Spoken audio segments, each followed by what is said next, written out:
Hi, everyone. I'm assuming that Penny Honey is there to start things off. Penny, are you there?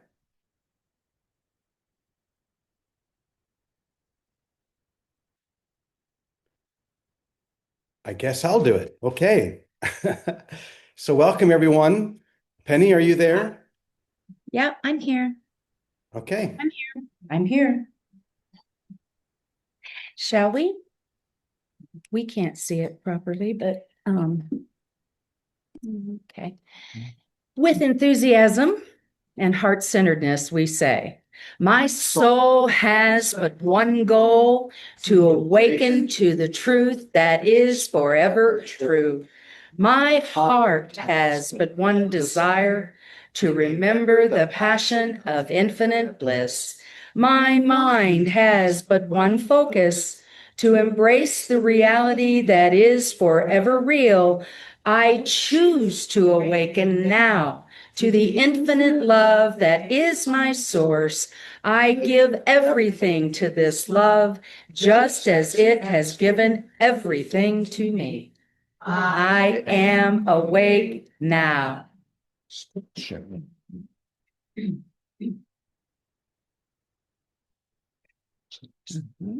Hey there.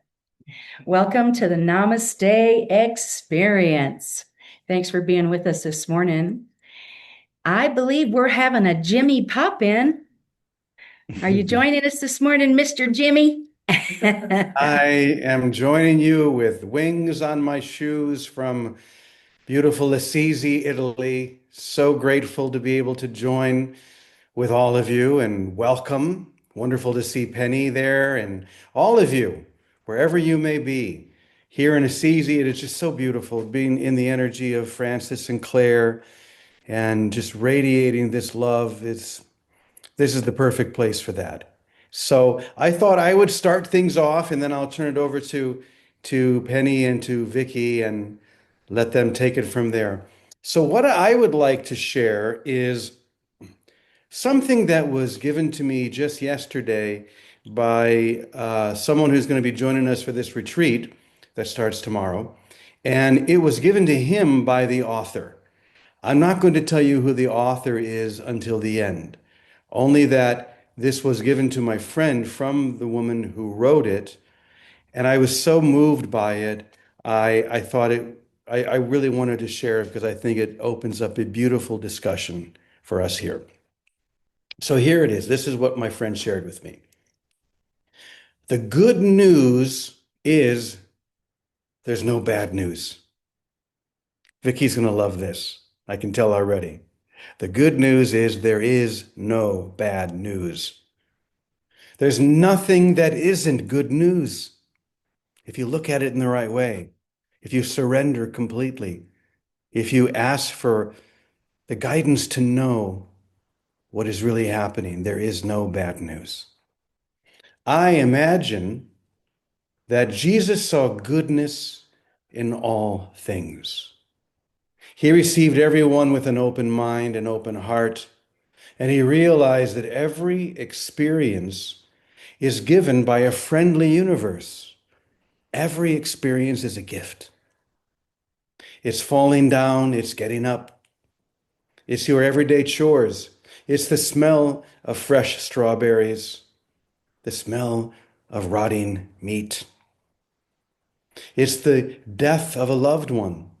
It's your husband falling in love with another woman. It's everything that happens in your life, whether you believe that it's good or bad. Jesus saw the apparent bad as good because he no longer lived in the world of opposites. That's the key. He no longer lived in the world of opposites. The world where there is any thought powerful enough to override the true nature of things. He had received this good news so deeply that he could live it every moment of his life.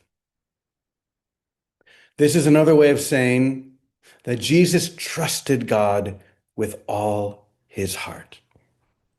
He called God Father, not because He imagined God as a human being sitting above the clouds. But because to his mind, a father was pure generosity. I like that. People often talk about God as a physical male, as if he were a character in a story or a play. I don't think Jesus saw God in that way. I think he saw God with a clear mind. For a clear mind, the word God simply means reality. I can always trust God's will, and I don't have to guess what it is. Whatever happens is God's will, whether I live or die, whether my husband and children live or die, whether I'm rich or poor, sick or well, whether there is war or peace, abundance or famine, sunshine or hurricane or earthquake, that is God's will, and therefore it is my will. I'm in love with reality, and reality includes everything, both sides of everything. My arms are open to it all. Even if you project God as all loving, all compassionate, and all forgiving, that God is still too far away. He is still separate from you, and there's no freedom in separation. It has to be closer than that. With everything you love, with everyone you love, you always want to be closer than close. For me, God means no separation. When the mind can no longer separate God from reality, we are left in a state of total intimacy. We become one with reality in an entirely new way, and that's a beautiful thing. The truth can only come from within yourself. Ultimately, no matter what someone tells you to think, you're the one who believes it or not. And responsibility begins and ends in that decision. Life is a projection of mind, and you're the projector. There's no exception to this. You are the only authority. You always have been. I experience reality as something so benevolent and so beautiful, so pure, that there's no word for it. I don't have a problem calling it God. It exists wherever I turn my eyes. When I realized this, I was amazed. I was ecstatic, and I still am. God, God, God. That was the song I heard. That is the song I keep singing. There's nothing that doesn't fit into this kindness. This is radical abundance. And who of right mind wouldn't be devoted to it? It was so obvious. That's where I found myself, on my knees, internally at his feet, forever, without reservation, increasingly awake to what I had realized. God, for me, is the beloved, the goodness and the purity of the world. And you can't know God until you know yourself. Isn't that beautiful? Boy, we could unpack that for days. There would be so much there.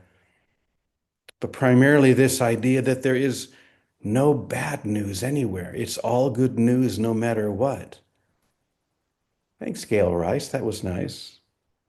It's all good if we realize the cycle of how everything works. It all comes back to goodness. So, who was it that wrote that? It was Byron Katie. Byron Katie is a friend of my friend who came here for the retreat, and she sent it to him saying, I wrote this, but I don't think I'm going to publish it anywhere, but you can have it and use it wherever you want. And so my friend gave it to me, and I thought this is a perfect way for us to begin our joining. Because we look out at the world today, or our countries, or our families, whatever it may be, and we say, whoa, this is a very difficult time, isn't it?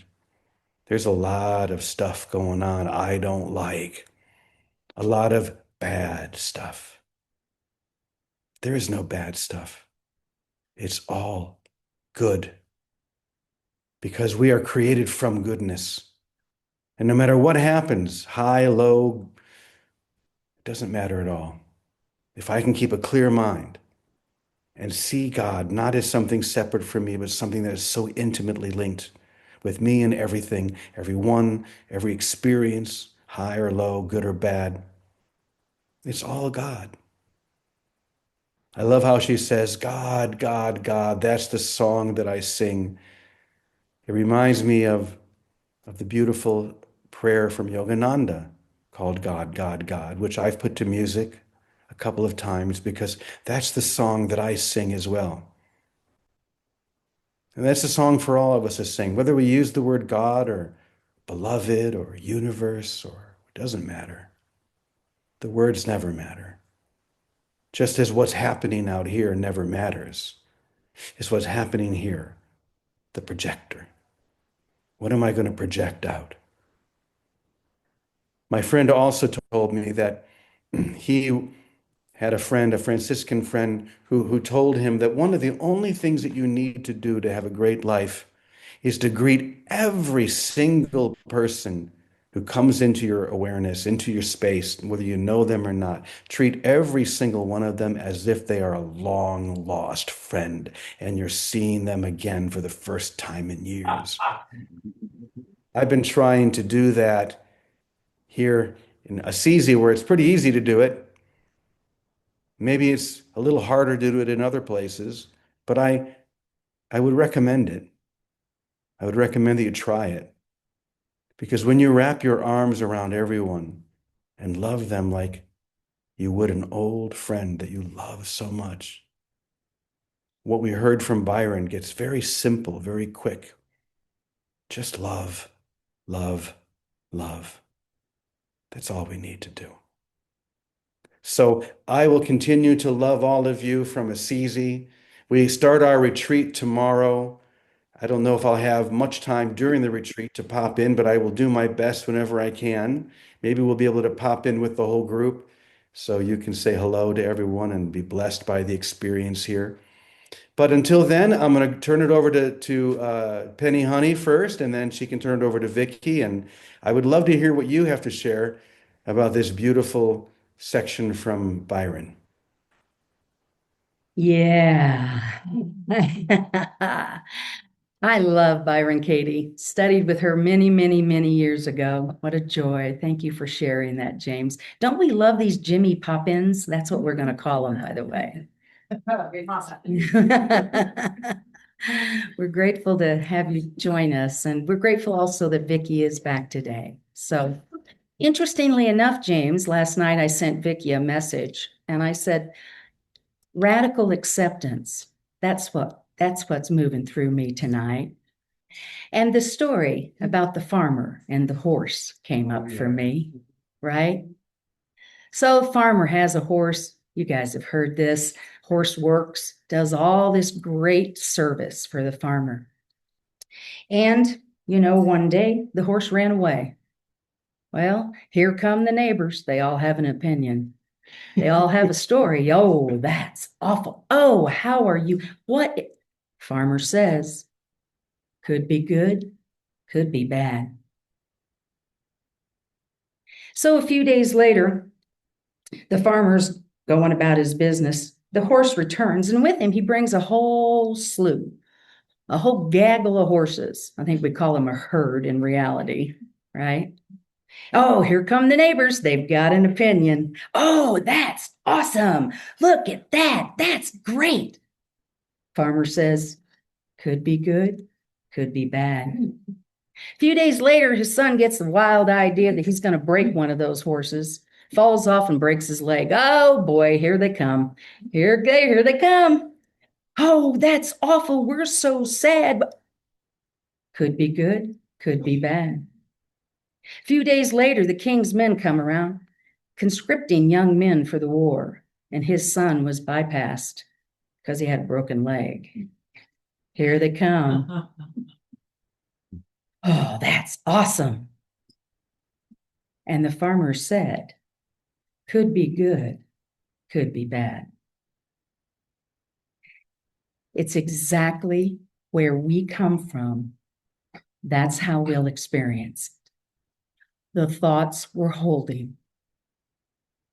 And those thoughts that start to separate us, like we talked about on Friday, wrap them in love and put them out before you, to go before you. Allow that love to move. The could be good, could be bad. Well, the farmer was demonstrating, in my mind, radical acceptance. Now, did that mean that he agreed with and liked everything that was happening? I don't think so. In fact, I would venture to guess absolutely not. But that doesn't mean it could be good, it could be bad. It could be good. Doesn't have to agree with it. Radical acceptance doesn't mean I agree with it. But as soon as I embrace it, I gain my power. I stand in my knowing. I know that what I'm looking at is an illusion and there is something greater here. Could be good. And we all know those that say could be bad, don't we? The thing about this is, and I am big at saying it's all good, but I tag a little extra word onto there. I say eventually. And it is the eventual that we struggle with. It's that gap right there. This is where the rubber meets the road. This is where the horse leaves its blessings in the middle of the barnyard. This is where we really get to see who we are, is in that gap. When it doesn't just drop in as good immediately, but there is a knowing and a connection to the divine that we know is always there. It's a program that's always running underneath. That is God. That is good. That is you. It's kind of a cool system if you think about it, because when I don't see it as good immediately, I begin to stretch. I begin to expand. And I begin to remember that I am infinite, just as the expression of the universe is. Now that's good. So I thought it was interesting because I didn't know what Jimmy was going to say this morning. I never know what he's going to say. And I love that about this gig. It's almost like improv. But what I can tell you is I am never afraid of that. The AV, yeah, but not that part. The room is filled with light and love. The Zoom room is filled with light and love. I am safe. And every time I remember and can see the God in you, what would I have to be afraid of? What could be bad at that point? Look around in your day. Notice that guy that sells those vegetables. Look at the joy in his eyes to celebrate his work and his labor, and to see you thrilled to find that perfect tomato. Look around and see in the eyes of that troubled soul, and see the love that you know to be true about them and the divinity that they are. Now it's good. Now it's good. And it's only good. And it's only God. I have a couple of really cool quotes here. Suffering is reassurance to what is. Surrendering is the guarantee that it won't last forever. Radical acceptance. You don't have to agree with what's happening, but you can radically embrace the good that you know absolutely exists within it. Now that's a cool gig that we can be blessed in. I appreciate seeing that in this room, in this Zoom room, in this community, because it lifts me to a higher expression. It lifts me to a deeper knowing. And this is what we do for each other, even when we don't understand or don't like or don't agree. Now, I know that would never happen here, but just in case it does, that's the invitation.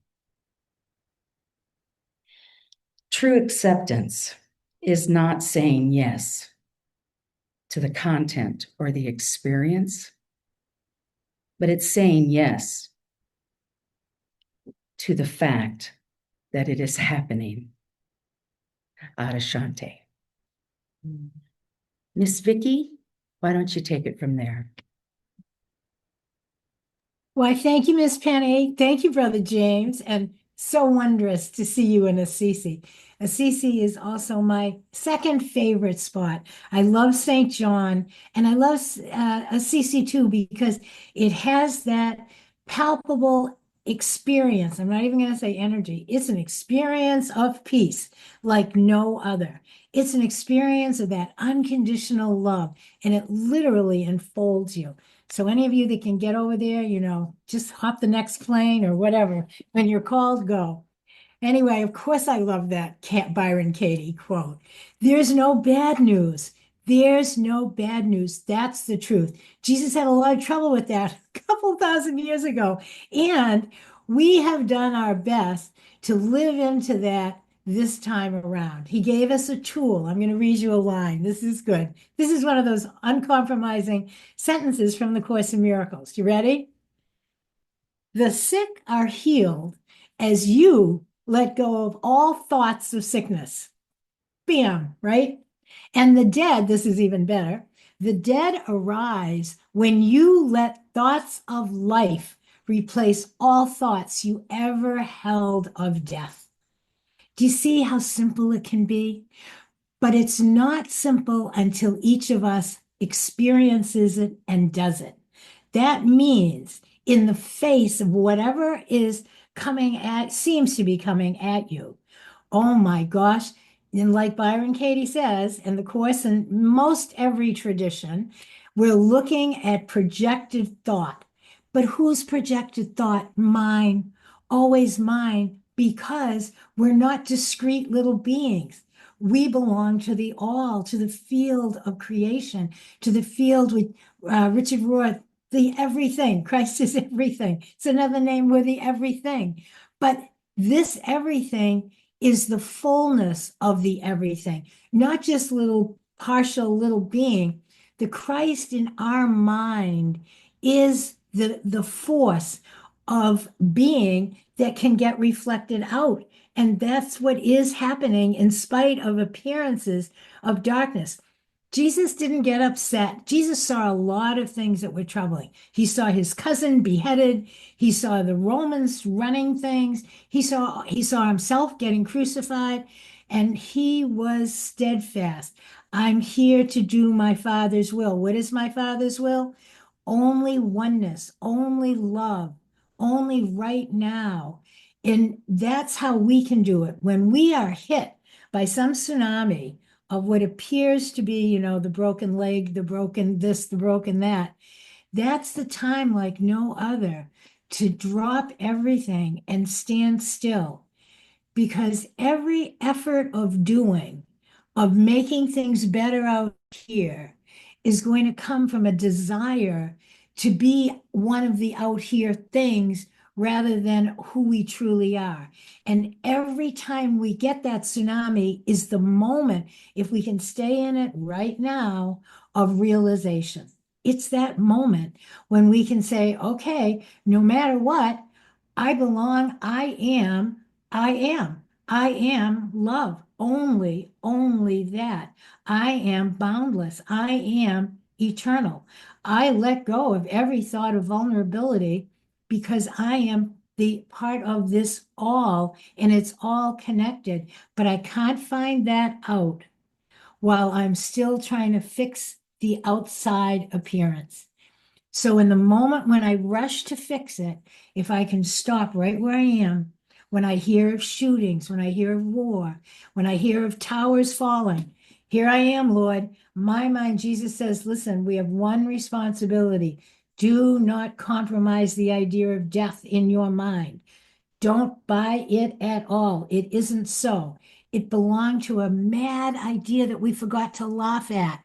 And this is our time. Oh my gosh, what a silly thought. I'm going to laugh at it now and stand still and let my mind open to reality.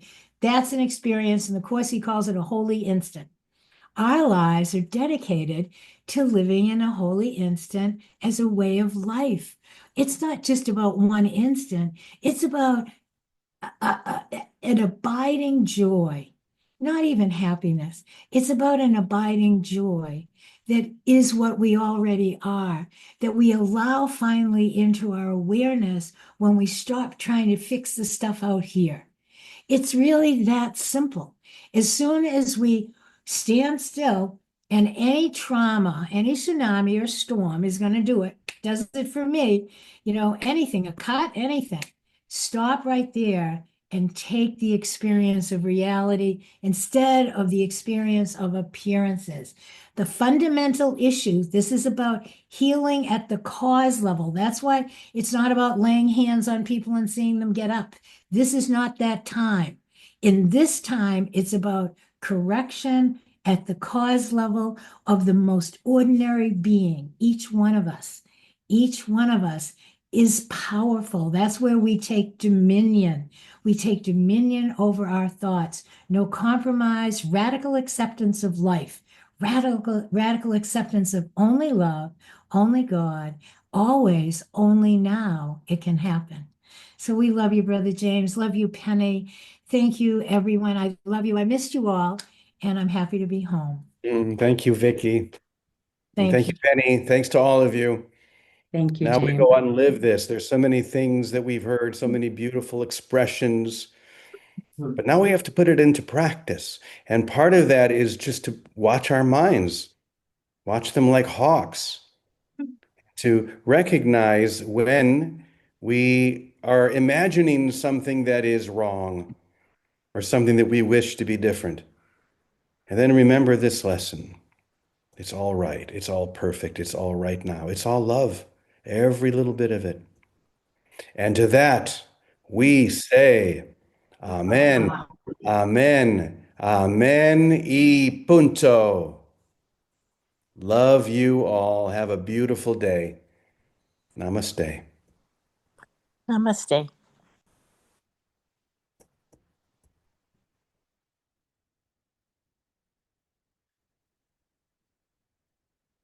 Okay, hopefully the recording's getting stopped.